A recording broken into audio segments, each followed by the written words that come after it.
뇌에 산소가 부족하면 뇌에 들어가 있는 영양들이 부패 과정을 겪고 독소로 바뀐다는 겁니다.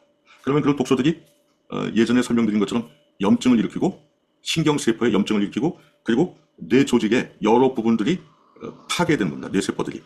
그러면 나타나는 병이 정신과적인 질환들도 온다는 겁니다. 이해가 가세요? 현대의학은 그렇게 얘기를 하는 겁니다. 물론 그 과정은 조금씩 설명하는 게 다릅니다. 그리고 지금 제가 설명드린 것처럼 명확하게 이 뇌 질환을 이렇게 설명을 하는 것은 별로 없는 걸로 알고 있습니다. 그렇지만 앞으로 그렇게 정립이 될 겁니다. 어쨌든 이 산소 부족증은 뇌의 정신과적 질환의 원인이 맞습니다. 이 정신과적인 질환의 원인도 되지만요. 나중에 이렇게 신경세포들이 파괴되고 부분 조직들이 파괴된다고 그랬잖아요. 이런 일들이 다른 데서도 일어날 수 있잖아요. 그러면 다른 조직들에서도 그 부분에 혈액순환이 안 되는 거거든요. 그러면 심하면 어떻게 될까요? 암도 옵니다. 그래서 산소 부족증은 모든 암의 원인이다. 이렇게도 얘기를 하는 겁니다. 뇌질환도 그와 관련이 있는 거죠. 그러면 이 뇌질환에 걸리면은 뭐 정신신경과 약을 주는 거죠. 뭐 수면제도 줄 거고 뭐 여러 약을 줍니다.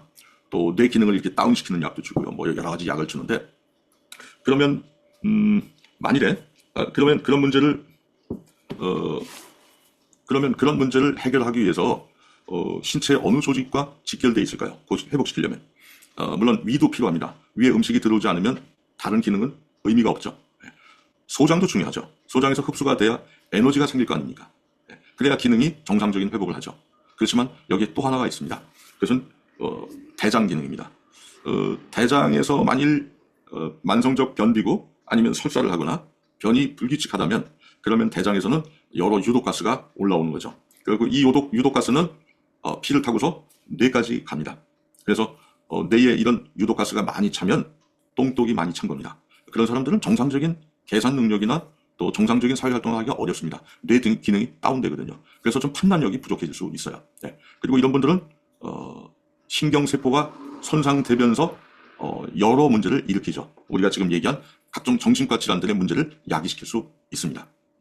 그러면 정신과적인 질환은 사람들은 정신 영역이니까 육체 영역이 아닌 정신 영역이니까 이거는 약하고 관계가 없다고 생각할지 몰라요. 또 이 신체랑 관련이 없다고 생각하거나 단지 그 사람의 어떤 의지 부족이거나 정신적으로 약해서일 수 있다고 치부를 해놓는 경우가 많습니다. 근데 그렇지 않다는 거죠. 우리 신체와 직결되어 있습니다. 그래서 대장이 좋아지면요. 이렇게 다른 장기랑 연합해서 대장이 좋아지면 간도 좋아지고 그러면 간에서 해독 물질이 나와서 머리로 가서 심장으로 가고 심장에서 머리로 피를 보내면 이 건강한 피가 독소들을 해독을 하고 그 다음에 염증이 좋아지고 또 신경세포가 살아나는 일을 연쇄적으로 겪게 됩니다. 그러면 어떤 현상이 생길까요? 스스로 치유하는 일이 벌어지게 될 겁니다. 그래서 머리에서 스스로 치유하게 됩니다. 그래서 치유의 첫 번째적인 단계, 잠을 자게 합니다. 공통적으로. 그래서 뇌를 안정화시키는 작업을 하게 됩니다. 그리고 이런 과정을 통해서 뇌는 점점점 회복되는 그런 기능을 갖게 됩니다. 특히 정신과적인 질환 중에는 우울증 같은 것들이 많잖아요. 우울증은 자살도 할 수 있어요.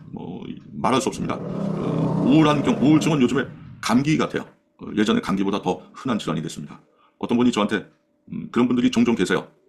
신경과 약을 복용하기 때문에 그걸 부끄럽게 생각하는 경우가 있을 수 있습니다. 옛날엔 그랬어요. 근데 어떻습니까? 지금은요. 신경과 약 먹는건요.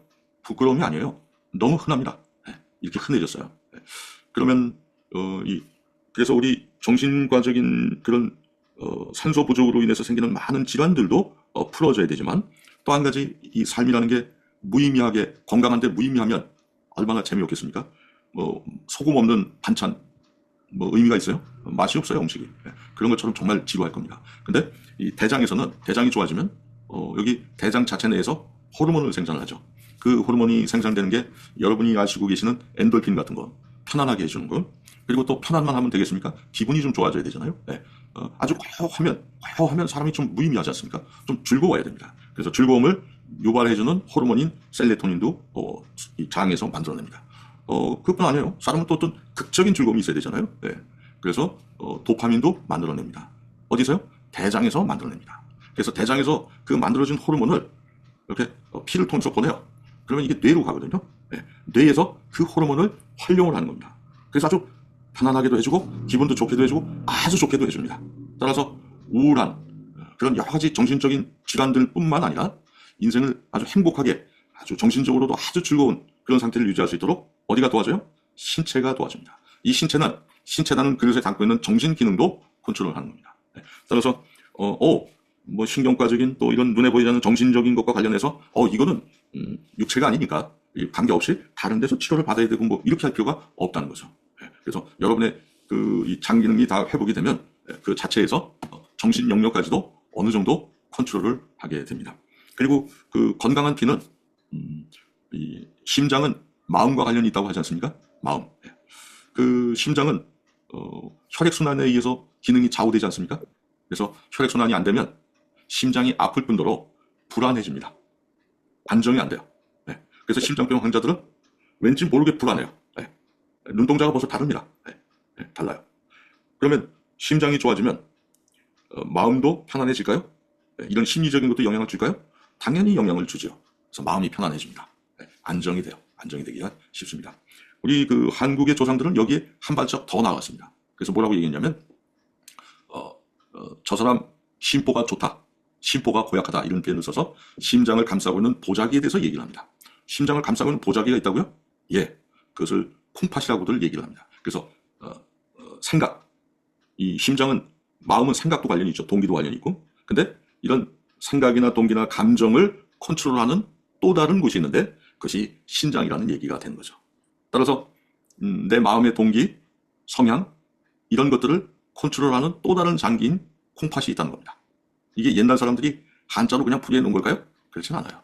그것이 우리 몸의 이런 장기들이 내 이런 정신과 마음을 컨트롤하는데 아주 영향을 많이 주고 있다는 거 그렇게 이해하시면 좋겠습니다.